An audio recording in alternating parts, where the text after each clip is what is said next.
ನಮಸ್ಕಾರ ವೀಕ್ಷಕರೇ, ಎಲೆಕ್ಷನ್ ಜಿದ್ದಾಜಿದ್ದಿ ಕಾರ್ಯಕ್ರಮಕ್ಕೆ ಸ್ವಾಗತ. ನಾನು ಪ್ರತಿಭಾ ಪ್ರಕಾಶ್, ನನ್ನ ಜೊತೆಗಿದ್ದಾರೆ ನನ್ನ ಕಲೀಗ್ ವಾಸುದೇವ್ ಮಾರ್ನಾಡ್.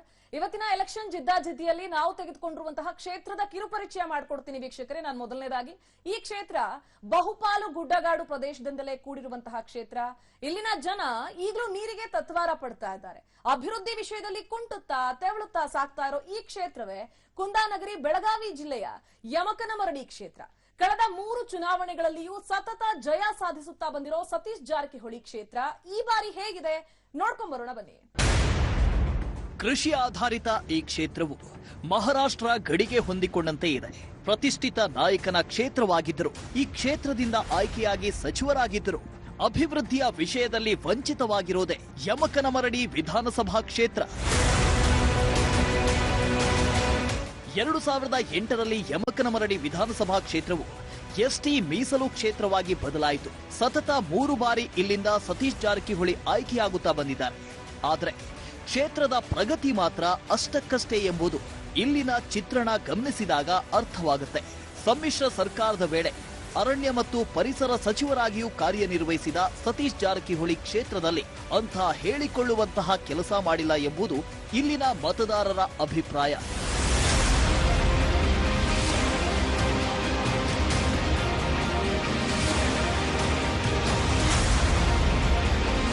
ಕಳೆದ ಚುನಾವಣಾ ಫಲಿತಾಂಶ ಗಮನಿಸಿದ್ರೆ ಕ್ಷೇತ್ರದಲ್ಲಿ ಸತೀಶ್ ಜಾರಕಿಹೊಳಿಯವರ ಹಿಡಿತ ಸಡಿಲವಾಗುತ್ತಾ ಬಂದಿರುವುದು ಸ್ಪಷ್ಟವಾಗುತ್ತೆ. ತುಂಬಾ ಕಡಿಮೆ ಅಂತರದಲ್ಲಿ ಬಿಜೆಪಿ ವಿರುದ್ಧ ಜಾರಕಿಹೊಳಿ ಗೆಲುವು ದಾಖಲಿಸಿದ್ರು. ಕತ್ತಿ ಸಹೋದರರು ಅಂದು ಯಮಕನಮರಡಿ ಕ್ಷೇತ್ರದ ಇಡೀ ವಾತಾವರಣವನ್ನ ಬಿಜೆಪಿ ಮಯವಾಗಿಸಿ ಭಾರೀ ಮತಗಳು ಪಕ್ಷಕ್ಕೆ ದಕ್ಕುವಂತೆ ಮಾಡಿದ್ರು. ಈ ಕಾರಣಕ್ಕೆ ಈ ಬಾರಿಯೂ ಸತೀಶ್ಗೆ ಸೋಲಿನ ರುಚಿ ತೋರಿಸಲು ಈಗಾಗಲೇ ಬಿಜೆಪಿ ಭಾರೀ ರಣತಂತ್ರ ರೂಪಿಸಿದೆ.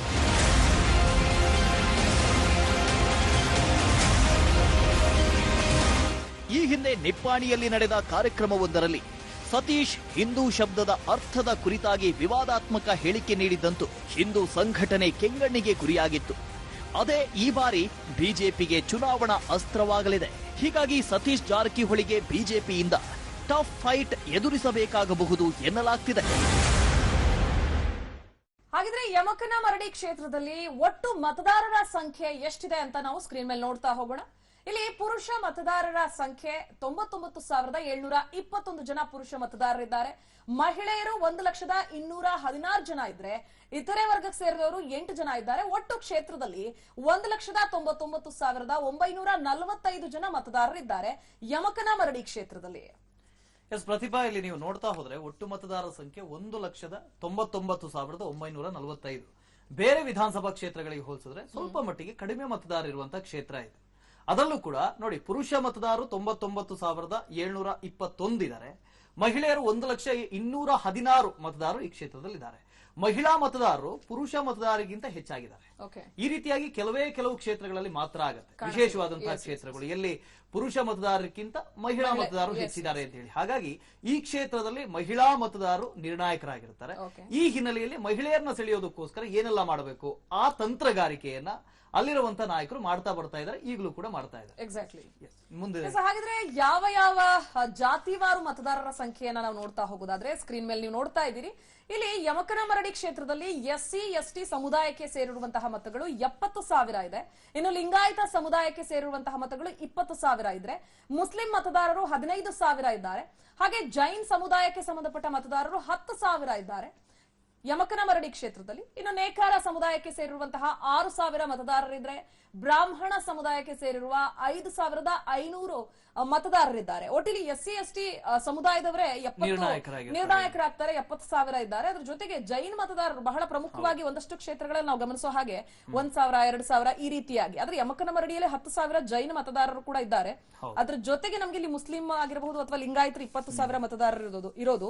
ಇಲ್ಲಿ ಎಸ್ಸಿ ಎಸ್ಟಿ ಎಷ್ಟರ ಮಟ್ಟಿಗೆ ಈ ಕಳೆದ ಚುನಾವಣೆಗಳಲ್ಲೂ ಕೂಡ ಸತೀಶ್ ಜಾರಕಿಹೊಳಿಗೆ ಯಾವ ರೀತಿಯಾಗಿ ಸಾಥ್ ಕೊಟ್ರು, ಹಾಗೆ ಕೇವಲ ಎಸ್ಸಿ ಎಸ್ಟಿ ಅವ್ರ ಕೈ ಹಿಡಿದ್ರೆ ಸಾಲದು, ಎಲ್ಲಾ ಸಮುದಾಯದ ಮತಗಳು ಬೇಕು ಅಂತ ಅನ್ಸುತ್ತಾ? ಹೌದು, ಇಡೀ ಈ ನೀವು ಕ್ಷೇತ್ರದ ಜಾತಿವಾರು ಮತದಾರರನ್ನು ನೋಡ್ತಾ ಹೋದ್ರೆ ಎಸ್ಸಿ ಮತ್ತು ಎಸ್ಟಿ 70,000 ಮತದಾರರಿದ್ದಾರೆ. ಅದರಲ್ಲೂ 2008ರಲ್ಲಿ ಕ್ಷೇತ್ರ ಪುನರ್ವಿಂಗಡಣೆ ಆದ ಬಳಿಕ ಈ ಕ್ಷೇತ್ರವನ್ನ ಎಸ್ಟಿ ಮೀಸಲು ಕ್ಷೇತ್ರ ಅಂತ ಮಾಡಿದೆ. ಎಸ್ಟಿ ಮೀಸಲು ಕ್ಷೇತ್ರ. ಹಾಗಾಗಿ ಎಸ್ಸಿ ಮತ್ತು ಎಸ್ಟಿ ಎರಡೂ ಸಮುದಾಯವನ್ನ ಸೇರಿಸಿದ್ರೆ 70,000 ಮತದಾರ ಇಲ್ಲ ಆಗ್ತಾರೆ. ಇದು ಲಿಂಗಾಯತ ಮತದಾರರು ಬರೀ 20,000 ಮಾತ್ರ ಇದೆ. ಕಿತ್ತೂರು ಕರ್ನಾಟಕ ಭಾಗದಲ್ಲಿ ನೋಡಿದ್ರೆ ಇದು ಬಹಳಷ್ಟು ಕಡಿಮೆ ಅಂತ. ಯಾಕಂದ್ರೆ ಬೇರೆ ಬೇರೆ ವಿಧಾನಸಭಾ ಕ್ಷೇತ್ರಗಳಲ್ಲಿ ನೋಡಿದ್ರೆ ಲಿಂಗಾಯತರು ಪ್ರಾಬಲ್ಯ ಇರ್ತಾರೆ, ಲಿಂಗಾಯತರು ನಿರ್ಣಾಯಕರಾಗಿರ್ತಾರೆ. ಆದ್ರೆ ಈ ಕ್ಷೇತ್ರದಲ್ಲಿ, ಯಮಕನಮರಡಿ ಕ್ಷೇತ್ರದಲ್ಲಿ ಲಿಂಗಾಯತರ ಮತದಾರರ ಸಂಖ್ಯೆ ಕೇವಲ ಇರೋದು 20,000 ಮಾತ್ರ. ಇನ್ನು ಅಲ್ಪಸಂಖ್ಯಾತ ಮತದಾರರು ಮುಸ್ಲಿಂ, ಅದರಲ್ಲೂ ಕೂಡ 15,000. ಈ 15,000 ಯಾವತ್ತು 25,000ಕ್ಕಿಂತ ಹೆಚ್ಚಾಗುತ್ತೋ ಆವಾಗ ಅಲ್ಪಸಂಖ್ಯಾತರು ಈ ಭಾಗದಲ್ಲಿ ನಿರ್ಣಾಯಕ ಅಂತ ಹೇಳ್ಬೋದು. ಬೇರೆ ಬೇರೆ ಭಾಗದಲ್ಲಿ, ಅದರಲ್ಲೂ ಕೂಡ ಕಲ್ಯಾಣ ಕರ್ನಾಟಕ ಭಾಗದ ಒಂದಷ್ಟು ಕ್ಷೇತ್ರಗಳಲ್ಲಿ ನೀವು ನೋಡಿದ್ರೆ ಸುಮಾರು ಅಲ್ಪಸಂಖ್ಯಾತ ಮುಸ್ಲಿಂ ಮತದಾರರ ಸಂಖ್ಯೆ 25,000ಕ್ಕಿಂತಲೂ ಅಧಿಕವಾಗಿರುತ್ತೆ. ಆದ್ರೆ ಇಲ್ಲಿರೋದು 15,000. ಅದಾದ ಬಳಿಕ ಜೈನ್ ಸಮುದಾಯ ಬಂದ್ರೆ ಅತಿ ಹೆಚ್ಚಿನ ಸಂಖ್ಯೆ ಇದೆ, ಅದು ಕೂಡ ಅಲ್ಪಸಂಖ್ಯಾತರೆ, ಜೈನರು ಕೂಡ ಅಲ್ಪಸಂಖ್ಯಾತರೆ. ಆದ್ರೆ 10,000 ಮತ, ನೇಕಾರರು 6,000, ಬ್ರಾಹ್ಮಣ 5,500. ಇಲ್ಲಿ ಜಾತಿ ಲೆಕ್ಕಾಚಾರ ಹೇಗಾಗುತ್ತೆ ಅಂತ ಹೇಳಿದ್ರೆ ಕಾಂಗ್ರೆಸ್ 2008ರಿಂದ ಗೆಲ್ತಾ ಬರ್ತಾ ಇದೆ, ಸತೀಶ್ ಜಾರಕಿಹೊಳಿ ಅವರು ಗೆಲ್ತಾನೆ ಬರ್ತಾ ಇದ್ದಾರೆ. ಇದಕ್ಕೆ ಕಾರಣ SC/ST ಮತದಾರರು, ಅದರ ಜೊತೆಗೆ ಮುಸ್ಲಿಂ ಮತದಾರರು, ನೇಕಾರ ಮತದಾರರು. ಇದು ಒಂದು ರೀತಿಯಲ್ಲಿ ಸೆಕ್ಯುಲರ್ ವೋಟ್ ಬೇಸ್ ಅಂತ ಕರೆಯಲ್ಪಡುವಂತ ಮತದಾರರು. ಹಾಗಾಗಿ ಈ ಒಂದು ವೋಟ್ ಬ್ಯಾಂಕ್ ಇದೆಯಲ್ಲ, ಇದು ಸತೀಶ್ ಜಾರಕಿಹೊಳಿ ಹಾಗೂ ಕಾಂಗ್ರೆಸ್ನ ಜೊತೆ ಇದೆ. ಆದ್ರೆ ಈಗ ನಿಧಾನಕ್ಕೆ ಅದು ಬದಲಾಗ್ತಾ ಇದೆ. ಅದು ಯಾವ ರೀತಿಯಾಗಿ ಬದಲಾಗ್ತಾ ಇದೆ ಮುಂದೆ ನಾವು ಹೇಳ್ತಾ ಹೋಗ್ತೀವಿ. ಇನ್ನು ಹಾಗಿದ್ರೆ ಕಳೆದ 3 ಚುನಾವಣೆಯ ಫಲಿತಾಂಶವನ್ನ, ಯಮಕನಮರಡಿ ಕ್ಷೇತ್ರದ ಕಳೆದ 3 ಚುನಾವಣೆಯ ಫಲಿತಾಂಶವನ್ನ ನಾವು ಸ್ಕ್ರೀನ್ ಮೇಲೆ ನೋಡ್ತಾ ಹೋಗ್ತಿದೀವಿ. ಇಲ್ಲಿ ಸತೀಶ್ ಜಾರಕಿಹೊಳಿ ಅವರು ಕಳೆದ 2008ರಲ್ಲಿ 46,132 ಮತಗಳನ್ನ ಪಡೆದ್ರೆ, ಬಾಳಗೌಡ ಪಾಟೀಲ್ ಅವರು JDS ಅಭ್ಯರ್ಥಿಯಾಗಿ ಕಣಕ್ಕಿಳಿದಿದ್ದವರು, ಇವರು 29,351 ಮತವನ್ನ ಪಡೆದಿದ್ರು. ಆ ಟೈಮ್ ನಲ್ಲಿ ಅಂದ್ರೆ 2008ರಲ್ಲಿ 16,961 ಮತಗಳ ಮೂಲಕ ಗೆಲುವಿನ ನಗೆ ಬೀರ್ತಾರೆ ಸತೀಶ್ ಜಾರಕಿಹೊಳಿ ಅವರು. ಇನ್ನು 2013ರ ವಿಧಾನಸಭಾ ಚುನಾವಣೆಯಲ್ಲಿ ಸತೀಶ್ ಜಾರಕಿಹೊಳಿ ಅವರು 70,726 ಮತಗಳನ್ನ ಪಡಿತಾರೆ. ಅದಾದ ಬಳಿಕ ಬಿಜೆಪಿಯ ಅಭ್ಯರ್ಥಿಯಾಗಿದ್ದಂತಹ ಮಾರುತಿ ಅಷ್ಟಗಿ ಅವರು 46,376 ಮತಗಳನ್ನ ಪಡಿತಾರೆ. ಅಂದ್ರೆ 2013ರಲ್ಲಿ ಸತೀಶ್ ಜಾರಕಿಹೊಳಿ ಅವರು ಬರೋಬ್ಬರಿ 24,350 ಮತಗಳ ಅಂತರದಿಂದ ಗೆಲುವಿನ ನಗೆ ಬೀರ್ತಾರೆ. ಅಂದ್ರೆ 2008ರಲ್ಲಿ ಏನ್ ಪಡೆದುಕೊಂಡ್ರಲ್ಲ 16,961 ಮತ, ಅದರ ಹತ್ತತ್ರ ಒಂದು ಅರ್ಧದಷ್ಟು ಜಾಸ್ತಿ ಆಯ್ತಾ ಅಂತ. 16-24 ಅಲ್ಲಿಗೆ ಹತ್ತತ್ರ ನಾವು ನೋಡಿದಾಗ ಒಂದು 10,000 ಮತಗಳ ಅಂತರ ಲೀಡ್ ಮಾಡಿದ್ರು ಅಂತ. ಹಾಗಾದ್ರೆ 2018ರ ಕಳೆದ ವಿಧಾನಸಭಾ ಚುನಾವಣೆಯಲ್ಲಿ ಸತೀಶ್ ಜಾರಕಿಹೊಳಿ ಅವರು ಪಡೆದಂತಹ ಮತ ಎಷ್ಟು? 73,512 ಮತಗಳನ್ನ ಪಡಿತಾರೆ. ಹಾಗೆ ಬಿಜೆಪಿಯ ಮಾರುತಿ ಅಷ್ಟಗಿ ಅವರು ಮತ್ತೊಮ್ಮೆ ಅಗ್ನಿ ಪರೀಕ್ಷೆಗಳಿದ್ದಾರೆ. ಅವರು ಪಡೆದಂತಹ ಮತ 70,662. 2013ರಲ್ಲಿ ಏನ್ ಸತೀಶ್ ಜಾರಕಿಹೊಳಿ ಅವರು 24,350 ಮತಗಳ ಅಂತರದಿಂದ ಗೆಲ್ತಾರಲ್ಲ, ಆ ಲೀಡ್ ಇರುತ್ತಲ್ಲ, ಆ ಲೀಡ್ ಕೇವಲ 2018ರ ಚುನಾವಣೆಯಲ್ಲಿ 2,850ಕ್ಕೆ ಬಂದು ನಿಲ್ಲುತ್ತೆ. ಹತ್ತತ್ರ 3,000 ಲೀಡ್ ಅಷ್ಟೇ, ಇನ್ನೊಂದು 150 ಮತಗಳಷ್ಟೇ ಬಾಕಿ. ಯಾಕೆ ಇಷ್ಟು ಕಡಿಮೆ ಆಯ್ತು ಅಂತ, ಏನಲ್ಲಿ ವ್ಯತ್ಯಾಸ ಆಗಿದ್ದೇನು ಅಂತ ಹಾಗಿದ್ರೆ ನಾನು ಆಗ್ಲೇ ಹೇಳ್ತಾ ಇದ್ದೆ ನಿಮಗೆ. ನೋಡಿ, ಇಲ್ಲಿ ಸೆಕ್ಯುಲರ್ ವೋಟ್ ಬೇಸ್ ಬಹಳ ಗಟ್ಟಿಯಾಗಿದೆ. SC/ST ಮತದಾರರು 70,000, ಲಿಂಗಾಯತರು ಬರೀ 20,000, 20,000 ಲಿಂಗಾಯತರು, ಬ್ರಾಹ್ಮಣ 5,500, ನೇಕಾರ 6,000, ಜೈನ 10,000. ಇದು ಬಿಜೆಪಿಯ ಮತ ಬ್ಯಾಂಕ್ ಅಂತ ಈ ಹಿಂದಿನಿಂದಲೂ ಕೂಡ ಗುರುತಿಸಿಕೊಂಡು ಬಂದಿರೋದು. ಆದ್ರೆ ಇತ್ತೀಚಿನ ದಿನಗಳಲ್ಲಿ ನೀವು ಗಮನಿಸ್ತಾ ಬಂದ್ರೆ SC/ST ಮತದಾರರನ್ನು ಕೂಡ ಬಿಜೆಪಿ ಸೆಳೀತಾ ಇದೆ. ಅದರ ಜೊತೆಗೆ ಹಿಂದುಳಿದ ವರ್ಗದ ಮತದಾರರನ್ನು ಕೂಡ ಬಿಜೆಪಿ ಸೆಳೀತಾ ಇದೆ. ಅದು ತನ್ನ ವೋಟ್ ಬ್ಯಾಂಕ್ ಆಗಿ ಅದನ್ನ ಪರಿವರ್ತನೆ ಮಾಡಿಕೊಳ್ತಾ ಇದೆ. ನೀವು ಬೆಳಗಾವಿಯನ್ನ ಪೂರ್ಣ ಚಿತ್ರಣ ಗಮನಿಸಿದ್ರೆ, ಈ ಹಿಂದೆ ಒಂದ್ ಕಡೆ ರಮೇಶ್ ಜಾರಕಿಹೊಳಿ ಅವರಾಗಿರ್ಬೋದು, ಸತೀಶ್ ಜಾರಕಿಹೊಳಿ, ಬಾಲಚಂದ್ರ ಜಾರಕಿಹೊಳಿ, ಲಖನ್ ಜಾರಕಿಹೊಳಿ, ಒಂದು ಕಡೆಯಿಂದ ಜಾರಕಿಹೊಳಿ ಫ್ಯಾಮಿಲಿ ಭದ್ರವಾಗಿ ಹಿಡಿತವನ್ನು ಹಿಡ್ಕೊಂಡಿದೆ ಬೆಳಗಾವಿಯನ್ನ. ಇನ್ನೊಂದು ಕಡೆಯಿಂದ ಬಿಜೆಪಿಯಿಂದ ಸವದಿ, ಕತ್ತಿ, ಈ ಅವರ ಕುಟುಂಬ ಏನಿದೆ ಅದು ಭದ್ರವಾದಂತ ಒಂದು ವೋಟ್ ಬೇಸ್ ಅನ್ನ ಇಟ್ಕೊಂಡಿದೆ, ಮೊದಲಿಂದಲೂ ಕೂಡ ಇಟ್ಕೊಂಡಿರುವಂತದ್ದು. ಆದ್ರೆ ಈಗ ಬದಲಾದ ಸನ್ನಿವೇಶದಲ್ಲಿ ರಮೇಶ್ ಜಾರಕಿಹೊಳಿ ಅವರು ಬಿಜೆಪಿ ಜೊತೆ ಇದ್ದಾರೆ, ಸವದಿ ಅವರು ಕಾಂಗ್ರೆಸ್ನ ಜೊತೆ ಇದ್ದಾರೆ, ಉಮೇಶ್ ಕತ್ತಿ ಇಲ್ಲ, ಸುರೇಶ್ ಅಂಗಡಿ ಇಲ್ಲ. ಈ ರೀತಿಯಾಗಿ ಒಂದು ರೀತಿ ಪೊಲಿಟಿಕಲ್ ವ್ಯಾಕ್ಯೂಮ್ ಅಂತ ಕರಿತೀವಲ್ಲ, ಆ ರೀತಿ ನಿರ್ವಾತ ಸೃಷ್ಟಿಯಾಗಿದೆ ಬೆಳಗಾವಿಯಲ್ಲಿ. ಈ ಸಂದರ್ಭದಲ್ಲಿ ನೀವು ಈ 3 ಚುನಾವಣೆಯ ಫಲಿತಾಂಶವನ್ನು ಗಮನಿಸಿದೆ. 2008ರಲ್ಲಿ ಮೊದಲ ಬಾರಿಗೆ ಕ್ಷೇತ್ರ ಪುನರ್ವಿಂಗಡಣೆ ಆಗುತ್ತೆ, ST ಮೀಸಲು ಕ್ಷೇತ್ರವಾಗಿ ಯಮಕನಮರಡಿ ಆಗುತ್ತೆ. ಆಗ ಸತೀಶ್ ಜಾರಕಿಹೊಳಿ ಅವರು ಸ್ಪರ್ಧೆ ಮಾಡ್ತಾರೆ ಕಾಂಗ್ರೆಸ್ನಿಂದ. 46,132 ದೊಡ್ಡ ಏನು ಮತವನ್ನು ಪಡೆಯೋದಿಲ್ಲ. ನೀವು ಮತಗಳ ಆಧಾರದಲ್ಲಿ ಪರಿಗಣಿಸೋದಾದ್ರೆ 46,132 2 ಲಕ್ಷ ಮತದಾರರ ಸಂಖ್ಯೆ ಇರೋದು. ಅಷ್ಟರಲ್ಲಿ 46,000 ಏನು ದೊಡ್ಡ ಮತ ಅಲ್ಲ. ಅಂದ್ರೆ ಅಲ್ಲಿ ಎಷ್ಟು ಜನ ವೋಟ್ ಹಾಕಿರ್ತಾರೋ ಇಲ್ವೋ ಅನ್ನೋದು ಅದಿರುತ್ತೆ. ಇನ್ನು ಅವರ JDS ಪ್ರತಿಸ್ಪರ್ಧಿ ಬಾಳಗೌಡ ಪಾಟೀಲ್ ಅವರು 29,351 ಮತ ಪಡಿತಾರೆ. ಆ ಸಂದರ್ಭದಲ್ಲಿ ಬಿಜೆಪಿ ಅಸ್ತಿತ್ವ ಅಲ್ಲಿರೋದಿಲ್ಲ. ನೋಡಿ, ಸುಮಾರು 29,351 ಆದ್ರೆ ಅದ್ರ ಕಡಿಮೆನೆ ಬಿಜೆಪಿ ಪಡೆದಿತ್ತು ಅಂತ, ಅದು ಮತಾನೇ ಅಲ್ಲ. ಹಾಗಾಗಿ ಬಿಜೆಪಿಯಲ್ಲಿ ಆಟಕ್ಕುಂಟು ಲೆಕ್ಕಕ್ಕಿಲ್ಲ ಅಂತ 2008ರ ಸಂದರ್ಭದಲ್ಲಿ ಇರಬಹುದು. ಅಲ್ಲಿ ಸತೀಶ್ ಜಾರಕಿಹೊಳಿ ಅವರು ಅಂತರ 16,961. 2013 ಚುನಾವಣೆ ಬಂದಾಗ ಸತೀಶ್ ಜಾರಕಿಹೊಳಿ ಅದೇ ಕಾಂಗ್ರೆಸ್ ನಿಂದ ಸ್ಪರ್ಧೆ ಮಾಡಿ 70,726 ಮತ ಪಡಿತಾರೆ. ಅವರಿಗೆ ಮಾರುತಿ ಅಷ್ಟಗಿ ನೋಡಿ, ಮೊದಲನೇ ಬಾರಿ ಬಿಜೆಪಿಯಿಂದ ಅವರಿಗೆ ಪ್ರತಿಸ್ಪರ್ಧಿ ಬರ್ತಾರೆ ಮಾರುತಿ ಅಷ್ಟಗಿ. ಅವರು 46,376 ಮತ ಪಡಿತಾರೆ. 24,350 ಲೀಡ್ ಪಡೆದುಕೊಂಡಿರೋದು ಸತೀಶ್ ಜಾರಕಿಹೊಳಿ. 2018ರಲ್ಲಿ ನೋಡಿ, 2013ರಲ್ಲಿ ಅವರು ಸಚಿವರು ಕೂಡ ಆಗಿರ್ತಾರೆ. ಸಚಿವರಾದ ನಂತರ, ಯಶಸ್ವಿ ಸರ್ಕಾರ ಆದ ನಂತರ 2018ರಲ್ಲಿ ಸತೀಶ್ ಜಾರಕಿಹೊಳಿ ಅವರು ಪಡೆದಿರುವಂತಹ ಮತ ಈ ಹಿಂದೆ ಪಡೆದಕ್ಕಿಂತ ಹೆಚ್ಚಾಗಿತ್ತು. ಈ ಹಿಂದೆ 70,000 ಮತ ಪಡೆದಿದ್ರು, ಈಗ 73,000 ಮತ, 3,000 ಮತನ ಅಧಿಕ ಪಡೆದಿದ್ದಾರೆ. ಆದ್ರೆ ಮಾರುತಿ ಅಷ್ಟಗಿ ಬಿಜೆಪಿಯಿಂದ ಸ್ಪರ್ಧೆ ಮಾಡಿ 70,662 ಮತ ಪಡಿತಾರೆ. ಬರೀ 2,850 ಮತಗಳ ಅಂತರದಿಂದ ಮಾತ್ರ ಸತೀಶ್ ಜಾರಕಿಹೊಳಿ ಅವರು ಗೆದ್ದಿದ್ದಾರೆ. ಇದು ಸತೀಶ್ ಜಾರಕಿಹೊಳಿ ಅವರಿಗೆ ಎಚ್ಚರಿಕೆಯ ಕರೆಗಂಟೆ ಅಂತ. ಈ ಬಾರಿಯ ಚುನಾವಣೆಗೆ ಅವರಿಗೆ ಎಚ್ಚರಿಕೆಯ ಕರೆಗಂಟೆ. ಯಾಕಂದ್ರೆ ಇಲ್ಲಿ SC/ST ಮತದಾರರು ಬಿಜೆಪಿಯ ಪರವಹಿಸಿದ್ದಾರೆ. 70,000 SC/ST ಮತದಾರರು ಒಂದು ವೇಳೆ ಕಾಂಗ್ರೆಸ್ನ ಪರವಾಗಿ ಇದ್ದಿದ್ರೆ ಇಷ್ಟೊಂದು ಮತಗಳಿಕೆ ಆಗೋದಕ್ಕೆ ಸಾಧ್ಯ ಇರಲಿಲ್ಲ. ಜೊತೆಗೆ 2013ರಲ್ಲಿ 70,000 ತಗೊಂಡಿದ್ರು, 2018ಕ್ಕೆ ಬಂದ್ರೆ 73,000, ಇನ್ನು 3,000 ಜಾಸ್ತಿ ಮತ ಪಡ್ಕೊಂಡಿದ್ದಾರೆ. ಬಟ್ ಲೀಡ್ ಅಲ್ಲಿ ಕಡಿಮೆ ಹೇಗಾಯ್ತು ಅಂದ್ರೆ ಯಾವ ಸಮುದಾಯದವರು ಬಿಜೆಪಿ ಕಡೆಗೆ ವಾಲಿರಬಹುದು? ನಾನು ಆಗ್ಲೇ ಹೇಳ್ತಾ ಇದ್ದೆ, ನಿಧಾನಕ್ಕೆ SC/ST ಸಮುದಾಯ ಜೊತೆಗೆ ಹಿಂದುಳಿದ ವರ್ಗಗಳು ಕೂಡ ಬಿಜೆಪಿಯ ಜೊತೆ ಬರ್ತಾ ಇದೆ, ನಿಧಾನಕ್ಕೆ ಬರ್ತಾ ಇದೆ. ಅದರ ಜೊತೆಗೆ ಕತ್ತಿಯವರು ಆಗ ಇದ್ರು, ಅವರು ಸಚಿವರಾಗಿದ್ರು, ಅವರು ಕೆಲಸ ಮಾಡಿದ್ರು. ಕತ್ತಿ, ಸವದಿ ಇವರೆಲ್ಲರೂ ಕೂಡ ಸೇರಿಕೊಂಡು ಒಂದ್ ಕಡೆ ಅಷ್ಟಗಿ ಅವರ ಪರವಾಗಿ ಕೆಲಸ ಮಾಡಿದ್ರು. ಹಾಗಾಗಿ ಇಷ್ಟೊಂದು ಮತಗಳಿಕೆ ಬರೋದಕ್ಕೆ ಸಾಧ್ಯ ಆಗಿತ್ತು ಅಂತ. ಈಗ ಪ್ರಸಕ್ತ ವಿಧಾನಸಭೆಯಲ್ಲಿ ಗಮನಿಸಿದ್ರು ಕೂಡ SC/ST ಎಷ್ಟು ಜನ ಶಾಸಕರಿದ್ದಾರೆ ಅಂತ ಕೇಳಿದ್ರೆ ಬಿಜೆಪಿಯಲ್ಲಿ ಹೈಯೆಸ್ಟ್ ಇದ್ದಾರೆ.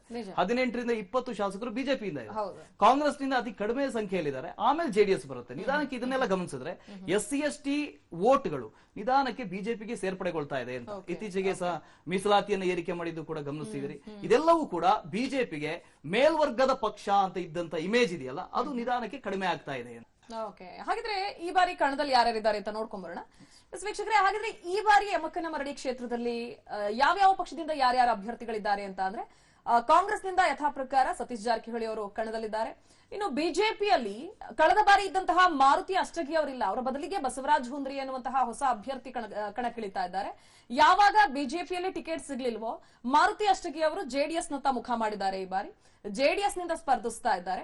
ಇನ್ನು ವಿಶೇಷ ಅಂತ ಅಂದ್ರೆ ಕಳೆದ ಬಾರಿ ಕೇವಲ 2,850 ಮತಗಳ ಲೀಡ್ ನಲ್ಲಿ ಸೋತಂತಹ ಮಾರುತಿ ಅಷ್ಟಗಿ ಅವರಿಗೆ ಯಾಕೆ ಟಿಕೆಟ್ ಕೊಡ್ಲಿಲ್ಲ ಅನ್ನುವಂತಹದ್ದು ಸದ್ಯದ ಪ್ರಶ್ನೆ. ಸೊ ಅದೇ ಅಭ್ಯರ್ಥಿ JDS ಶಿಫ್ಟ್ ಆಗಿದಾರಲ್ಲ, ಸೊ ಇದೇನಾದ್ರೂ ಇಲ್ಲಿ ಬಿಜೆಪಿಯ ಮತಗಳ ಕಡಿಮೆ ಆಗೋದಕ್ಕೆ ಏನಾದ್ರು ಕಾರಣ ಆಗಬಹುದಾ ಹೇಗೆ ಅಂತ? ಇಲ್ಲ, ಇದೆಲ್ಲವೂ ಕೂಡ ಒಂದು ರಾಜಕೀಯ ಲೆಕ್ಕಾಚಾರದಿಂದಲೇ ಆಗಿರೋದು. ನೋಡಿ, ರಾಜ್ಯದಲ್ಲಿ ಸುಮಾರು 25 ಜನ ಹಾಲಿ ಶಾಸಕರಿಗೆ ಟಿಕೆಟ್ ತಪ್ಪಿದೆ. ಸುಮಾರು 70ರಿಂದ 72 ಜನ ಹೊಸ ಮುಖಗಳಿಗೆ ಮಣೆ ಹಾಕಿದೆ ಬಿಜೆಪಿ. ಇದರ ಹಿಂದೆ ಒಂದು ಪೊಲಿಟಿಕಲ್ ಅಜೆಂಡಾ ಇದೆ ಅಂತ ಎಲ್ಲ ಲೆಕ್ಕಾಚಾರದ ಮೂಲಕವೇ ಆಗಿದೆ. ನೋಡಿ, ನೀವು 2013 ಮತ್ತು 18ರ ಚುನಾವಣೆಯನ್ನು ಗಮನಿಸಿದ್ರೆ ಅಲ್ಲಿ ಮಾರುತಿ ಅಷ್ಟಗಿ ಅವರು 2 ಬಾರಿ ಸೋತಿದ್ದಾರೆ. 2 ಬಾರಿ ಸೋತಿದ್ದಾರೆ. ಗೆದ್ದಿದ್ದಂತಹ ಕ್ಯಾಂಡಿಡೇಟ್ ಆಗಿದ್ದಿದ್ರೆ ಒಂದ್ ವೇಳೆ ಟಿಕೆಟ್ ಕೊಡಬಹುದಾಗಿತ್ತೇನೋ, ಆದ್ರೆ ಸೋತಿದ್ದಾರೆ. ಆದ್ರೆ ನೀವು ಬಸವರಾಜ್ ಹುಂದ್ರಿ ಬಗ್ಗೆ ಕೂಡ ಮಾತಾಡಬೇಕು. ಹೊಸ ಮುಖ ಅಂದ ತಕ್ಷಣ ಯಾಕೆ ಬಸವರಾಜ್ ಹುಂದ್ರಿ ಅವರಿಗೆ ಕೊಡಬೇಕಾಗಿತ್ತು? ಒಂದು ಕಡೆ ಎಷ್ಟು ಜನರಿಗೆ ಬಿಜೆಪಿ ಹೊಸ ಮುಖಗಳಿಗೆ ತಂದು ಮಣೆ ಹಾಕಿದೆಯೋ, ಟಿಕೆಟ್ ಕೊಟ್ಟಿದೆಯೋ, ಅವರೆಲ್ಲರೂ ಕೂಡ ಸಾಮಾನ್ಯ ಕಾರ್ಯಕರ್ತರು. ಇಲ್ಲೂ ಕೂಡ ಬಸವರಾಜ್ ಹುಂದ್ರಿ ಒಬ್ಬ ಸಾಮಾನ್ಯ ಕಾರ್ಯಕರ್ತ, ಜೊತೆಗೆ ಜನರ ಜೊತೆ ಬೆಸೆದುಕೊಂಡಿರುವಂತವರು, ಸಾಮಾನ್ಯರ ಜೊತೆಗೆ ಬೆಸೆದುಕೊಂಡಿರುವಂತವರು, ಸಾಮಾಜಿಕ ಜಾಲತಾಣಗಳಲ್ಲಿ ಬಹಳಷ್ಟು ಹೆಸರು ಮಾಡಿಕೊಂಡಿರೋರು, ಜೊತೆಗೆ ಇಡೀ ಬೆಳಗಾವಿಯಾದ್ಯಂತ ಅವರ ಪ್ರಭಾವ ಇದೆ. ಅಂತ ದೊಡ್ಡ ಹೆಸರು ಅಂತ ಅನ್ಸದೆ ಹೋದ್ರು ಕೂಡ ಕಾರ್ಯಕರ್ತರ ಮಟ್ಟದಲ್ಲಿ ಒಂದು ದೊಡ್ಡ ಹೆಸರು, ಆ ಭಾಗದಲ್ಲಿ ಕಾರ್ಯಕರ್ತರ ಮಟ್ಟದಲ್ಲಿ ಒಂದು ದೊಡ್ಡ ಹೆಸರು. ಹೇಗೆ ನಮ್ಮ ಕುಂದಾಪುರದ ಗುರುರಾಜ್ ಗಂಟಿಹೊಳೆ ಅವರಿದ್ರು, ಅದೇ ರೀತಿಯಾಗಿ ಯಾರು ಅಂತ ಗೊತ್ತಿರಲಿಲ್ಲ, ಆದ್ರೆ ಆ ಭಾಗದಲ್ಲಿ ಅವರೂ ಕೂಡ ಬಹಳ ವರ್ಚಸ್ಸಿದೆ. ಹಾಗಾಗಿ ಬಸವರಾಜ್ ಹುಂದ್ರಿ ಅವರನ್ನ ಇಲ್ಲಿ ಕಣಕ್ಕಿಳಿಸಲಾಗಿದೆ. ಆ ಐಡಿಯಾ ಇದೆಯಲ್ಲ, ಬಸವರಾಜ್ ಹುಂದ್ರಿ ಅವರನ್ನ ಕಣಕ್ಕಿಳಿಸುವಂತಹ ಐಡಿಯಾ ಒಂದು ರೀತಿ ಬಿಜೆಪಿ ನೋಡಿ, ಕಳೆದ 2 ಬಾರಿಯೂ ಕೂಡ ಮಾರುತಿ ಅಷ್ಟಗಿ ಅವರಿದ್ರು, ಈಗ ಹೊಸ ಮುಖವನ್ನ ತಂದಿದ್ದೀವಿ, ಇದೊಂದು ಇರಬಹುದು. ಜೊತೆಗೆ RSS ಬಿಜೆಪಿಯ ನಾಯಕರು ಎರಡೂ ಆ ಸಂಘಟನೆಗಳು ಏನಿದೆ, ಒಂದು ಕಡೆ ಬಿಜೆಪಿ ಪಕ್ಷ, ಇನ್ನೊಂದು ಕಡೆ ಅವರ ಪರಿವಾರ ಏನಿದೆ, ಎಲ್ಲರೂ ಕೂಡ ಬಂದು ಬಸವರಾಜ್ ಹುಂದ್ರಿ ಅವರ ಪರವಾಗಿ ಪ್ರಚಾರ ಮಾಡ್ತಾ ಇದ್ದಾರೆ. ಇಡೀ ಬಿಜೆಪಿ ಪಕ್ಷ, ಎಲ್ಲಾ ನಾಯಕರು, RSS ನ ನಾಯಕರು ಸಹಿತವಾಗಿ ಇಲ್ಲಿ ಬಸವರಾಜ್ ಹುಂದ್ರಿ ಅವರ ಪರವಾಗಿ ಲಾಸ್ಟ್ ಇದ್ದಂತಹ ಮಾರ್ಜಿನ್ ಆರಾಮಾಗಿ ಬೀಟ್ ಮಾಡ್ತಾರೆ, ಸಾಧ್ಯತೆ ಬಹಳಷ್ಟು ಹೆಚ್ಚಿದೆ. ಇದ್ದಿದ್ದು 2,000 ಮಾತ್ರ, 2,850 ಅಂದ್ರೆ 3,000 ಮತಗಳ ಅಂತರ ಮಾತ್ರ, ಅದನ್ನ ಬೀಟ್ ಮಾಡೋದಕ್ಕೆ ನಿಂತಿದ್ದಾರೆ. ಜೊತೆಗೆ ಇತ್ತೀಚೆಗೆ ಸತೀಶ್ ಜಾರಕಿಹೊಳಿ ಅವರು ಕೊಟ್ಟಂತ ಒಂದಷ್ಟು ಹೇಳಿಕೆ, ಹಿಂದುತ್ವದ ವಿರುದ್ಧವಾಗಿ ಕೊಟ್ಟಂತ ಹೇಳಿಕೆ, ಹಿಂದೂ ಅನ್ನುವಂತ ಪದ ಹಿಂದೂ ಅನ್ನುವಂತ ಪದ ಅಸಹ್ಯ ಅಂತ ಹೇಳಿದಂತಹ ಹೇಳಿಕೆ, ಜೊತೆಗೆ ಈಗ ಕಾಂಗ್ರೆಸ್ನವರು ಬಜರಂಗ ದಳವನ್ನು ನಾವು ಬ್ಯಾನ್ ಮಾಡ್ತೀವಿ ಅನ್ನೋಂತ ಹೇಳಿಕೆ, ಇದನ್ನೆಲ್ಲವನ್ನ ಇಟ್ಕೊಂಡು ಒಂದು ರೀತಿ ಹಿಂದುತ್ವದ ಆಧಾರದಲ್ಲೂ ಕೂಡ ಬೆಳಗಾವಿಯಲ್ಲಿ, ಅದರಲ್ಲೂ ಯಮಕನಮರಡಿಯಲ್ಲಿ ಚುನಾವಣೆ ಸ್ಪರ್ಧೆ ಆಗ್ತಾ ಇದೆ, ಫೈಟ್ ಆಗ್ತಾ ಇದೆ. ಯಾಕಂದ್ರೆ ಬೆಳಗಾವಿ ಭಾಗ ಹಿಂದುತ್ವದ ಭದ್ರಕೋಟೆ.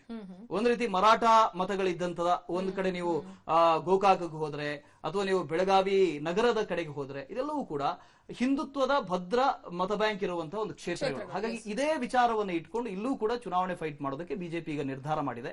ಹಾಗಾಗಿ ಸತೀಶ್ ಜಾರಕಿಹೊಳಿ ಅವರಿಗೆ ಎಚ್ಚರಿಕೆ ಕರೆಗಂಟೆ ಈ ಬಾರಿ ಅಂತ. ಓಕೆ, ಹಾಗಾದ್ರೆ ಈ ಮೂರು ಅಭ್ಯರ್ಥಿಗಳ ಪ್ಲಸ್ ಅಂಡ್ ಮೈನಸ್ ಏನಿದೆ ಅಂತ ನೋಡ್ಕೊಂಡ್ ಬರೋಣ ನಾವೀಗ. ಇನ್ನು ಮೊದಲನೇದಾಗಿ ಕೈ ಅಭ್ಯರ್ಥಿ ಸತೀಶ್ ಜಾರಕಿಹೊಳಿ ಅವರ ಕಾಂಗ್ರೆಸ್ನ ಪ್ಲಸ್ ಏನು ಅಥವಾ ಆ ಅಭ್ಯರ್ಥಿಯ ಪ್ಲಸ್ ಏನು ಕ್ಷೇತ್ರದಲ್ಲಿ ಅಂತ ನೋಡ್ತಾ ಹೋಗೋಣ. ಕ್ಷೇತ್ರದಾದ್ಯಂತ ಹಿಡಿತ ಹೊಂದಿದ್ದಾರೆ ಅನ್ನೋದು ಅವ್ರಿಗೆ ಪ್ಲಸ್ ಆಗುತ್ತೆ. ಈಗಾಗಲೇ ಕಳೆದ ಚುನಾವಣೆಗಳಲ್ಲೂ ಕೂಡ ಗೆಲುವನ್ನ ಸಾಧಿಸಿರುವಂತಹ ಒಂದಷ್ಟು ಅನುಭವ, ಅದರ ಜೊತೆಗೆ ಈ ಹಿಂದೆ ಪ್ರಚಾರಕ್ಕೆ ಬರದೆ ಆಯ್ಕೆಯಾಗಿರುವುದು ಕೂಡ ಅವ್ರಿಗೆ ಪ್ಲಸ್ ಆಗುತ್ತೆ ಆ ಕ್ಷೇತ್ರದಲ್ಲಿ ಅಂತ. ಅದ್ರ ಜೊತೆಗೆ ಸ್ವಂತ ಸಂಘಟನೆ ಹೊಂದಿದ್ದಾರೆ ಅನ್ನೋದು ಕೂಡ ಅವ್ರಿಗೆ ಪ್ಲಸ್ ಆಗುತ್ತೆ. ಅದ್ರ ಜೊತೆಗೆ ಪಕ್ಷದ ಸಾಂಪ್ರದಾಯಿಕ ಮತಗಳು ಬೀಳ್ತಾವೆ ಅಂತ ಕಾಂಗ್ರೆಸ್ನ ಪ್ಲಸ್ ನಲ್ಲಿ ಕ್ಷೇತ್ರದಾದ್ಯಂತ ಹಿಡಿತ ಹೊಂದಿದ್ದಾರೆ ಅಂತ 2008ರಿಂದ ಸತೀಶ್ ಜಾರಕಿಹೊಳಿ ಅವರು ನಿರಂತರವಾಗಿ ಗೆಲ್ತಾ ಬಂದಿದ್ದಾರೆ. ಹಾಗಾಗಿ ಅವರಿಗೆ ಒಂದು ಹಿಡಿತ ಅನ್ನೋದು ಇದ್ದೇ ಇರುತ್ತೆ. ಒಂದಷ್ಟು ಕೆಲಸಗಳು ಮಾಡಿರ್ತಾರೆ, ಆ ಕೆಲಸಗಳು ಕೂಡ ಅವರ ಕೈ ಹಿಡಿಬಹುದು. ಅದರ ಜೊತೆಗೆ ಆ ಬೆಳಗಾವಿ ಭಾಗದಲ್ಲಿ ಜಾರಕಿಹೊಳಿ ಬ್ರದರ್ಸ್ ನ ಅವರ ಹಿಡಿತ ಇದೆಯಲ್ಲ, ಈ ಹಿಂದಿನಲ್ಲೂ ಕೂಡ ಸಾವುಕಾರ್ ಫ್ಯಾಮಿಲಿ ಅಂತ ಹೇಳಿದ್ರೆ ಇವರೆಲ್ಲರೂ ಕೂಡ ಬರ್ತಾರೆ. ಆ ಫ್ಯಾಮಿಲಿಯ ಹಿಡಿತ ಇದೆ, ಅದು ಒಂದು ದೊಡ್ಡ ಪ್ಲಸ್ ಆಗುತ್ತೆ. ಅದ್ರ ಜೊತೆಗೆ ಈ ಹಿಂದೆ ಪ್ರಚಾರಕ್ಕೆ ಬರದೆ ಆಯ್ಕೆ ಆಗ್ತಾ ಇದ್ರು ಸತೀಶ್ ಜಾರಕಿಹೊಳಿ ಅವರು ಅಂತ ಒಂದು ನೆಟ್ವರ್ಕ್ ಬಿಲ್ಡ್ ಮಾಡ್ಕೊಳ್ತಾ ಇದ್ದಾರೆ. ಈ ಕಾಂಗ್ರೆಸ್ನ ಚುನಾವಣೆಯನ್ನ ಎದುರಿಸುವಂತ ವೈಖರಿ ಬೇರೆ, ಬಿಜೆಪಿ ಚುನಾವಣೆಯನ್ನ ಎದುರಿಸುವಂತ ವೈಖರಿ ಬೇರೆ. ಬಿಜೆಪಿ ಕೇಡಾರ್ ಬೇಸ್ಡ್ ಪಾರ್ಟಿ ಆಗಿರೋದ್ರಿಂದ ಕಾರ್ಯಕರ್ತರ ಮೂಲಕ ಚುನಾವಣೆಯನ್ನ ಮಾಡುತ್ತೆ. ಆದ್ರೆ ಕಾಂಗ್ರೆಸ್ ಹಾಗಲ್ಲ, ಒಂದು ನೆಟ್ವರ್ಕ್ ಅನ್ನು ಬಿಲ್ಡ್ ಮಾಡ್ಕೊಂಡಿರುತ್ತೆ. ಜಿಲ್ಲಾ ಮಟ್ಟದಲ್ಲಿ ಒಂದಷ್ಟು ಜನ ಮುಖಂಡರು, ತಾಲೂಕು ಮಟ್ಟದಲ್ಲಿ ಮುಖಂಡರು, ಗ್ರಾಮ ಮಟ್ಟದಲ್ಲಿ ಮುಖಂಡರು, ಈ ರೀತಿ ಮುಖಂಡರ ನೆಟ್ವರ್ಕ್ ಅನ್ನ ಬಿಲ್ಡ್ ಮಾಡ್ಕೊಂಡು ಒಂದು ಕಡೆ ನಾಯಕ ಕೂತು ಆ ಇಡೀ ಚುನಾವಣೆಯನ್ನು ಗೆಲ್ಸ್ಕೊಂಡು ಬರ್ತಾರೆ. ಈ ಮೊದಲು ನಡೀತಾ ಇದ್ದಂಥದ್ದು ಕೂಡ ಇದೆ. ಇದೇ ಒಂದು ಕಡೆ ಸತೀಶ್ ಜಾರಕಿಹೊಳಿ ಅವರಿಗೆ ಮುಳುವಾಯ್ತು ಅಂತ.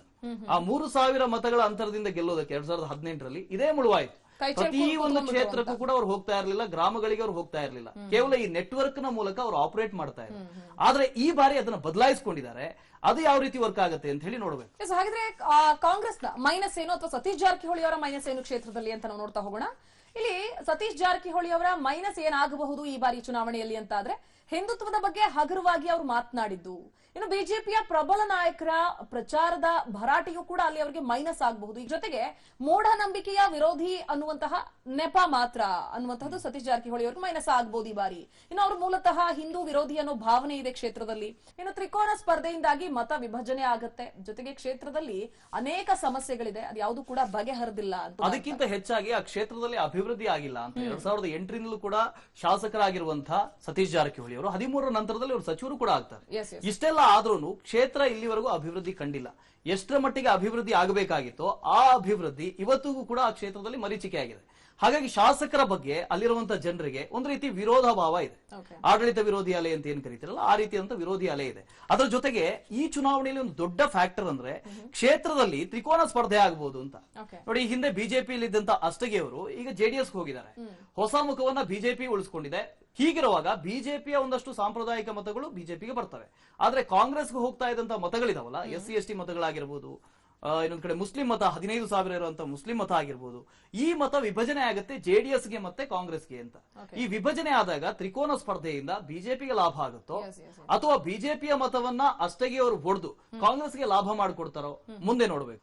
ಹಾಗಿದ್ರೆ ಬಿಜೆಪಿ ಅಭ್ಯರ್ಥಿಯ ಪ್ಲಸ್ ಏನು ಈ ಕ್ಷೇತ್ರದಲ್ಲಿ? ಹೊಸ ಅಭ್ಯರ್ಥಿ ಅಂತ ನಾವು ಈಗಾಗಲೇ ನೋಡಿದ್ವಿ. ಈಗಾಗಲೇ ಸಾಮಾಜಿಕ ಜಾಲತಾಣದಲ್ಲಿ ಒಂದಷ್ಟು ವರ್ಚಸ್ಸನ್ನ ಬೆಳೆಸ್ಕೊಂಡಿದ್ದಾರೆ, ತನ್ನ ಹಿಡಿತ ಇಟ್ಕೊಂಡಿದ್ದಾರೆ ಆ ಭಾಗದ ಕಾರ್ಯಕರ್ತರಲ್ಲಿ ಅಂತ. ಹಾಗಾದ್ರೆ ಬಿಜೆಪಿ ಹಾಗೂ RSS ನ ಬಲ ಇಲ್ಲಿ ಬಿಜೆಪಿ ನಾಯಕರಿಗೆ ಸಿಗುತ್ತೆ ಅನ್ನುವಂತಹದ್ದು. ಜೊತೆಗೆ ಹಿಂದೂ ಮತಗಳ ಕ್ರೋಢೀಕರಣ ಆಗತ್ತೆ ಈ ಬಾರಿ 2023ರ ಚುನಾವಣೆಯಲ್ಲಿ ಅಂತ. ಅದ್ರ ಜೊತೆಗೆ ಮತದಾರ ಕಾಂಗ್ರೆಸ್ಗೆ ಪರ್ಯಾಯ ಆಯ್ಕೆಯ ಮನಸ್ಸು ಮಾಡಿದ್ದಾರೆ. ಯಮಕನಮರಡಿಯ ಮತದಾರರು ಕಾಂಗ್ರೆಸ್ಗೆ ಪರ್ಯಾಯವಾಗಿ ಬೇರೆ ಪಕ್ಷವನ್ನ ಆಯ್ದುಕೊಳ್ಳಬೇಕು, ಅದರಲ್ಲೂ ಬಿಜೆಪಿಯ ಕಡೆ ಒಲವು ಮೂಡ್ತಾ ಇದೆ ಆ ಭಾಗದ ಜನರಿಗೆ ಅಂತ.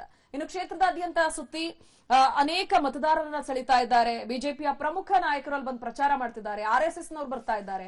ಎಲ್ಲರ ಜೊತೆಗೂ ಬೆರೆಯುವಂತಹ ಸ್ವಭಾವ ಹಾಗೆ ಗುಣ ಹೊಂದಿದ್ದಾರೆ ಅನ್ನುವಂತಹದ್ದು ಆ ಭಾಗದ ಬಿಜೆಪಿಗೆ ಪ್ಲಸ್ ಆಗ್ಬಹುದು. ಬಿಜೆಪಿಯ ಅಭ್ಯರ್ಥಿ ಹುಂದ್ರಿ ಅವರು ನೋಡಿ, ಎಲ್ಲಾ ಕಡೆ ಹೋದಾಗ್ಲೂ ನಿಮ್ಗೆ ಶಾಸಕ ಹೇಗಿರ್ಬೇಕು, ಶಾಸಕ ಜನರಿಗೆ ತಲುಪುವಂತವನಾಗಿರಬೇಕು. ಶಾಸಕ ಜನ ಏನ್ ಎಕ್ಸ್ಪೆಕ್ಟ್ ಮಾಡ್ತಾರೆ ಒಬ್ಬ ಶಾಸಕನಿಂದ? ಅವರು ಓಟ್ ಕೇಳದ್ಮೇಲೆ, ಮತ ಚಲಾವಣೆ ಮಾಡದ್ಮೇಲೆ, ಅವ್ರು ಜಯಿಸಿದ ನಂತರ ಮತ್ತೆ ಮತ್ತೆ ಬರ್ತಾ ಇರಬೇಕು, ಜನರತ್ತ ಬರಬೇಕು, ನಮ್ಮ ಭಾವನೆಗಳಿಗೆ ಸ್ಪಂದಿಸಬೇಕು, ಈ ರೀತಿಯಾದಂತಹ ಒಂದಷ್ಟು ಎಕ್ಸ್ಪೆಕ್ಟೇಷನ್ ಇದ್ದೇ ಇರುತ್ತೆ. ಆದ್ರೆ ಸತೀಶ್ ಜಾರಕಿಹೊಳಿ ಅವರ ಒಂದು ದೊಡ್ಡ ವಿರೋಧ ಅಂತ ಹೇಳಿದ್ರೆ, ಅವ್ರು ಗೆದ್ದ ಮೇಲೆ ಬರೋದಿಲ್ಲ ಅಂತ, ಜನಸಾಮಾನ್ಯರ ಬಳಿ ಬರೋದಿಲ್ಲ, ಅವ್ರ ಪಾಡಿಗೆ ಅವ್ರು ಇರ್ತಾರೆ, ನಾಟ್ ರೀಚಬಲ್ ಆಗಿರ್ತಾರೆ ಅಂತ. ಆದ್ರೆ ಹುಂದ್ರಿ ಆ ರೀತಿಯಾಗಲ್ಲ. ಸಾಮಾನ್ಯ ಕಾರ್ಯಕರ್ತರು, ಜೊತೆಗೆ ಬಿಜೆಪಿಯಲ್ಲಿ ಹಿಂದಿನಿಂದಲೂ ಕೂಡ ಕೆಲಸ ಮಾಡಿದಂತವ್ರು, ಅಷ್ಟಗಿ ಅವರು ಈ ಹಿಂದೆ ಶಾಸಕರಾಗಿ ಸ್ಪರ್ಧೆ ಮಾಡಿದ್ರಲ್ಲ, ಶಾಸಕ ಸ್ಥಾನಕ್ಕೆ ಸ್ಪರ್ಧೆ ಮಾಡಿದ್ರಲ್ಲ, ಆ ಎರಡೂ ಬಾರಿಯೂ ಕೂಡ ಹುಂದ್ರಿ ಅವರು ಅವ್ರ ಪರವಾಗಿ ಕೆಲಸ ಮಾಡಿದ್ದಾರೆ, ಸಾಮಾನ್ಯ ಕಾರ್ಯಕರ್ತರಾಗಿ ಕೆಲಸ ಮಾಡಿದ್ದಾರೆ. ಹಾಗಾಗಿ ಅವ್ರಿಗೆ ಸಾಫ್ಟ್ ನೇಚರ್ ಅನ್ನುವಂತ ಒಂದು ಇಮೇಜ್ ಇದೆ, ಎಲ್ಲರ ಕಷ್ಟಕ್ಕೂ ಸ್ಪಂದನೆ ಮಾಡ್ತಾರೆ ಅನ್ನುವಂತ ಇಮೇಜ್ ಇದೆ. ಜೊತೆಗೆ ಬಿಜೆಪಿ RSS ನ ಹಿಂದುತ್ವದ ಅಜೆಂಡಾ ಇದು ಇದ್ದೇ ಇದೆ. ಇವೆಲ್ಲವೂ ಕೂಡಿಸಿದಂತೆ ಬಿಜೆಪಿಗೆ ಇದೊಂದು ದೊಡ್ಡ ಪ್ಲಸ್ ಆಗುತ್ತೆ ಅಂತ. ಹಾಗಾದ್ರೆ ಬಿಜೆಪಿ ಅಭ್ಯರ್ಥಿಯ ಮೈನಸ್ ಏನು ಅಂತ ನಾವು ನೋಡ್ತಾ ಹೋಗ್ಬಿಡೋಣ. ಕೊನೆಯ ಕ್ಷಣದಲ್ಲಿ ಅಭ್ಯರ್ಥಿಯಾಗಿ ಬಸವರಾಜ ಹುಂದ್ರಿ ಅವರು ಕಣಕ್ಕಿಳಿದಿರೋದು ಬಹುಶಃ ಅವರಿಗೆ ಮೈನಸ್ ಆಗಬಹುದು ಅನ್ನೋ ಲೆಕ್ಕಾಚಾರ. ಅದ್ರ ಜೊತೆಗೆ ಗೆಲುವಿಗಾಗಿ ಬಿಜೆಪಿ ನಾಯಕರ ಮೇಲೆ ಅವಲಂಬಿತರಾಗಿದ್ದಾರೆ ಅನ್ನುವಂಥದ್ದು ಕೂಡ ಅವ್ರಿಗೆ ಮೈನಸ್ ಆಗಬಹುದು ಅನ್ನೋದು. ಜೊತೆಗೆ ತಯಾರಿ ಮಾಡ್ಕೊಳ್ಳೋದಕ್ಕೆ ತುಂಬಾ ಕಡಿಮೆ ಸಮಯ ಅವ್ರಿಗೆ ಸಿಕ್ಕಿದ್ದು. ಅದ್ರ ಹೊರತಾಗಿ ವಿರೋಧಿ ಪಾಳೆಯದ ಇಬ್ರು ಅಭ್ಯರ್ಥಿಗಳು ಈಗಾಗಲೇ ಕ್ಷೇತ್ರದ ಜನರಿಗೆ ಚಿರಪರಿಚಿತರು. ಆದ್ರೆ ಇವರು ಹೊಸ ಅಭ್ಯರ್ಥಿಯಾಗಿ ಕಣಕ್ಕಿಳಿತಾ ಇರೋದು ಬಹುಶಃ ಮೈನಸ್ ಆಗಬಹುದು ಅಂತ. ಒಂದು ವೇಳೆ ಅಷ್ಟಾಗಿ ಬಿಜೆಪಿಯಲ್ಲೇ ಇದ್ದು ಹುಂದ್ರಿ ಪರವಾಗಿ ಎಲ್ಲಾದ್ರೂ ಕೆಲಸ ಮಾಡಿದ್ರೆ ಅದೊಂದು ದೊಡ್ಡ ಪ್ಲಸ್ ಪಾಯಿಂಟ್ ಆಗ್ತಾ ಇತ್ತು. ಅದೇ ನಾನು ಆಗ್ಲೇ ಹೇಳಿದೆ ನಿಮ್ಗೆ, ಇಲ್ಲಿ ತ್ರಿಕೋನ ಸ್ಪರ್ಧೆ ಆಗುತ್ತೆ. ಈ ತ್ರಿಕೋನ ಸ್ಪರ್ಧೆಯಲ್ಲಿ ಅಷ್ಟಾಗಿ ಅವರು ಬಿಜೆಪಿಯ ಮತವನ್ನ ಕಸಿದುಕೊಳ್ತಾರೋ ಅಥವಾ ಕಾಂಗ್ರೆಸ್ನ ಮತವನ್ನ ಕಸಿದುಕೊಳ್ತಾರೋ, ಇದು ಇಂಪಾರ್ಟೆಂಟ್ ಆಗುತ್ತೆ ಅಂತ. ಒಂದು ವೇಳೆ ಅವರು ಬಿಜೆಪಿಯ ಮತವನ್ನೇ ಕಸಿದುಕೊಂಡು ತಮ್ಮ ಜೊತೆ ತಗೊಂಡು ಹೋದ್ರೆ ಅದು ಬಿಜೆಪಿಗೆ ಒಂದು ದೊಡ್ಡ ಮೈನಸ್ ಆಗುತ್ತೆ. ಅಥವಾ ಕಾಂಗ್ರೆಸ್ನ ಮತ ಬ್ಯಾಂಕ್ ಅನ್ನು ಹೊಡೆದ್ರೆ ಬಿಜೆಪಿಗೆ ಪ್ಲಸ್ ಆಗುತ್ತೆ. ನಿಜ ನಿಜ. ಹಾಗಿದ್ರೆ ಜೆಡಿಎಸ್ ಈಗಾಗಲೇ ಬಿಜೆಪಿಯಿಂದ ಜೆಡಿಎಸ್ ಹೋಗಿರುವಂತಹ ಮಾರುತಿ ಅಷ್ಟಗಿ ಅವರ ವರ್ಚಸ್ ಹೇಗಿದೆ, ಪ್ಲಸ್ ಮೈನಸ್ ಏನು ಅನ್ನೋದಕ್ಕಿಂತ ಹೆಚ್ಚಾಗಿ ಮೊದಲನೇದಾಗಿ ನಾವು ಪ್ಲಸ್ ಏನಾಗುತ್ತೆ ಅಂತ ನೋಡೋಣ. ಸ್ವಂತ ವೋಟ್ ಬ್ಯಾಂಕ್ ಇರೋದು ಇಲ್ಲಿ ಮಾರುತಿ ಅಷ್ಟಗಿ ಅವರಿಗೆ, ಅದರಲ್ಲೂ ಜೊತೆಗೆ ಜೆಡಿಎಸ್ಗೆ ಪ್ಲಸ್ ಆಗತ್ತೆ ಅಂತ. ಇನ್ನು ಜೆಡಿಎಸ್ಗೆ ಸೇರ್ಪಡೆಯಾದ ಜೊತೆಗೆ ಪಕ್ಷದ ಬಲ ಇದೆ ಅಂತ. ಈಗಾಗಲೇ 2008ರಲ್ಲಿ ನಾವೇನ್ ನೋಡುದ್ವಲ್ಲ, ಜೆಡಿಎಸ್ ಅಭ್ಯರ್ಥಿ ಸುಮಾರು ಒಂದು 29,000 ಮತ ಪಡೆದುಕೊಂಡಿದ್ರು. ಆ ಮತಗಳು ಕೂಡ ಜೆಡಿಎಸ್ ಪಾಲಾಗತ್ತೆ ಅನ್ನೋದು ಪಕ್ಷದ ಬಲ ಅಂತ. ಈ ಹಿಂದೆ ಅಧಿಕ ಮತ ಪಡೆದ ವಿಶ್ವಾಸ ಪ್ರಬಲ ಅಭ್ಯರ್ಥಿ ಆಗಿರೋದು, ಅಂದ್ರೆ ಬಿಜೆಪಿಯಿಂದ ಬಂದಂತಹ ಅಭ್ಯರ್ಥಿ, ಅಲ್ಲಿ ಟಿಕೆಟ್ ಸಿಗ್ಲಿಲ್ಲ, ಟಿಕೆಟ್ ವಂಚನೆಯಿಂದ ಬಂದ್ರು ಅಂತ ಅನುಕಂಪದ ಅಲೆ ಮೇಲೆ ಏನಾದ್ರೂ ಓಟ್ ಬೀಳಬಹುದಾ ಅನ್ನೋದು ಬಹುಶಃ ಅವ್ರ ನಿರೀಕ್ಷೆ ಇರಬಹುದಾ ಅಂತ. ಎಸ್, ಹಾಗೂ ಇರಬಹುದು. ಜೊತೆಗೆ ಜೆಡಿಎಸ್ಗೆ ಅಲ್ಲಿ ಸಾಂಪ್ರದಾಯಿಕ ಮತಗಳೇ ಇಲ್ಲ. ಮುಸ್ಲಿಂ ಮತ ಬ್ಯಾಂಕ್ ಇದೆ, ಆದ್ರೆ ಅದನ್ನ ಈಗಾಗಲೇ ಕಾಂಗ್ರೆಸ್ ತನ್ನ ಹಿಡಿತದಲ್ಲಿ ಇಟ್ಕೊಂಡಿದೆ. ಹಾಗಾಗಿ ಯಾರಿಗೆ ಅದು ಸ್ಪ್ಲಿಟ್ ಆಗಿ ಹೋಗುತ್ತೆ ಅನ್ನೋದೇ ದೊಡ್ಡ ವಿಚಾರ. ಬಟ್ ಈಗಾಗಲೇ ಸಿಕ್ಕದಂತಹ 29,000 ಮತಗಳೇನಿದೆಯಲ್ಲ, ಅದು ಬಹುಶಃ ಸುಮಾರು ಒಂದು 10 ವರ್ಷ ಆಯ್ತು. ಆ ಗ್ಯಾಪ್ ನಂತರ ಮತ್ತೆ ವಾಪಸ್ ಇವ್ರ ಪಾಲ್ಗಾಗತ್ತಾ ಅನ್ನುವಂಥದ್ದು ಡೌಟ್ ಈಗ. ಸೊ ಹಾಗಿದ್ರೆ ಜೆಡಿಎಸ್ ನ ಅಂದ್ರೆ ಮಾರುತಿ ಅಷ್ಟಗಿ ಅವರ ಮೈನಸ್ ಏನು ಕ್ಷೇತ್ರದಲ್ಲಿ ಅಂತ ನಾವು ನೋಡ್ತಾ ಹೋಗೋಣ. ಬಿಜೆಪಿಯಿಂದ ಟಿಕೆಟ್ ಸಿಕ್ಕದೇ ಇರೋದು ಅವರಿಗೆ ಮೈನಸ್ ಆಗಿರಬಹುದು. ಜೊತೆಗೆ ಬಿಜೆಪಿ ವೋಟ್ ಬ್ಯಾಂಕ್ ಕೈತಪ್ಪೋದು ಕೂಡ ಅವರಿಗೆ ಮೈನಸ್ ಆಗತ್ತೆ ಅನ್ನೋದು. ಹಾಗೆ ಪ್ರಬಲ ಸ್ಪರ್ಧೆ ಎದುರಿಸಬೇಕಾದ ಅನಿವಾರ್ಯತೆ ಇದೆ ಅವರಿಗೆ. ಯಾಕಂದ್ರೆ ರಾಷ್ಟ್ರೀಯ ನಾಯಕರು, RSS ನ ನಾಯಕರೆಲ್ಲ ಬಂದು ಪ್ರಚಾರ ಮಾಡಿರೋದು. ಕಳೆದ ಬಾರಿ ST ಸಮುದಾಯದ ಮತ ಸೆಳೆಯುವಲ್ಲಿ ವಿಫಲರಾದ್ರು. ಇಡೀ ಬಿಜೆಪಿಯ ಸಂಘಟನೆ ಈಗ ಹುಂದ್ರಿ ಅವರ ಪರವಾಗಿದೆ. ಹಾಗಾಗಿ ಅವರಿಗೆ ಬಹಳ ಸಮಸ್ಯೆಗಳು ಆಗಬಹುದು ಅಂತ. ಸ್ವಂತ ಅವರ ವರ್ಚಸ್ಸಿಗಿಂತ ಹೆಚ್ಚಾಗಿ ಇಡೀ ಬಿಜೆಪಿಯ ಸಂಘಟನೆ ಅವ್ರ ಜೊತೆಗಿತ್ತು ಈ ಹಿಂದಿನ ಚುನಾವಣೆಯಲ್ಲಿ. ಆದ್ರೆ ಈ ಬಾರಿ ಇಲ್ಲ. ಉಮೇಶ್ ಕತ್ತಿ ಅವರಿದ್ರು, ಸವದಿ ಅವರಿದ್ರು, ಅವ್ರು ಯಾರೂ ಇಲ್ಲ. ಈಗ ಏಕಾಂಗಿಯಾಗಿ ಅವರು ಸ್ಪರ್ಧೆ ಮಾಡಬೇಕಾಗಿದೆ ಅಷ್ಟಾಗಿ. ಆದ್ರೆ ಹುಂದ್ರಿ ಅವರ ಪರವಾಗಿ ಇಡೀ ಬಿಜೆಪಿಯ ಸಂಘಟನೆ ಇದೆ, RSS ಇದೆ, ರಾಜ್ಯ ನಾಯಕರಿದ್ದಾರೆ, ರಾಷ್ಟ್ರೀಯ ನಾಯಕರಿದ್ದಾರೆ. ಹಾಗಾಗಿ ಬಹಳ ಜಿದ್ದಾಜಿದ್ದಿನ ಕ್ಷೇತ್ರ ಇದಾಗಬಹುದು. ಅಂದ್ರೆ ಕಳೆದ ಒಂದು ಚುನಾವಣೆಯಲ್ಲಿ ಕೇವಲ 2850 ಮತಗಳಷ್ಟೇ ಅಂತರ ಬಾಕಿ ಇದ್ದಿದ್ದು. ST ಸಮುದಾಯದ ಕೂಡ ಬಿಜೆಪಿ ಅಂತ ವಾಲ್ತಾ ಇದೆ. ಇನ್ನು ಸತೀಶ್ ಜಾರಕಿಹೊಳಿ ಅವ್ರಿಗೂ ಕೂಡ ಈ ಬಾರಿ ಕ್ಷೇತ್ರದಲ್ಲಿ ಮತದಾರರ ಒಲವಿಲ್ಲ, ಹೊಸ ಪಕ್ಷವನ್ನ ಪರ್ಯಾಯವಾಗಿ ಆಯ್ಕೆ ಮಾಡಬೇಕು ಅನ್ನುವಂತಹ ನಿರ್ಣಯ. ಬಹಳ ಜಿದ್ದಾಜಿದ್ದಿನ ಕಣ ಇದು. ಓಕೆ, ವೀಕ್ಷಕರೇ ನೋಡಿದ್ರಲ್ಲ ಇವತ್ತಿನ ಎಲೆಕ್ಷನ್ ಜಿದ್ದಾಜಿದ್ದಿಯಲ್ಲಿ ಯಮಕನಮರಡಿ ಕ್ಷೇತ್ರದ ಕುರಿತು ಇಂಚಿಂಚು ಮಾಹಿತಿಯನ್ನ ನಾವು ನಿಮ್ಮ ಮುಂದೆ ತಲುಪಿಸುವಂತಹ ಪ್ರಯತ್ನ ಮಾಡಿದೀವಿ. ಮೇ 13ಕ್ಕೆ ಕಾದ್ ನೋಡೋಣ ಯಾರು ಗೆಲುವಿನ ನಗೆ ಬೀರ್ತಾರೆ ಅಂತ. ಇದಾಗಿತ್ತು ಈ ಕ್ಷಣದ ವಿಶೇಷ ಕಾರ್ಯಕ್ರಮ. ಅನುಕ್ಷಣದ ಸುದ್ದಿಗಾಗಿ ನೋಡ್ತಾ ಇರಿ ವಿಸ್ತಾರ ನ್ಯೂಸ್. ಇದು ನಿಖರ ಜನಪರ.